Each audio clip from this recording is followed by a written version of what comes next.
Magandang araw.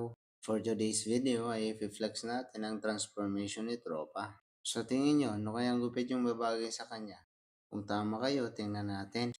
Tigidig. Bang!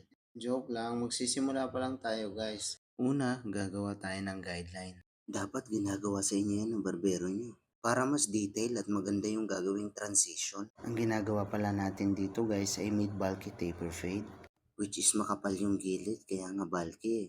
So ito na yung resulta. Tingnan natin na maigi kung may nagbago ba.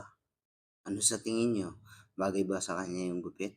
Yung bulky taper fade ay pwede mo siyang i-blow out, which is ginawa ko sa video na to.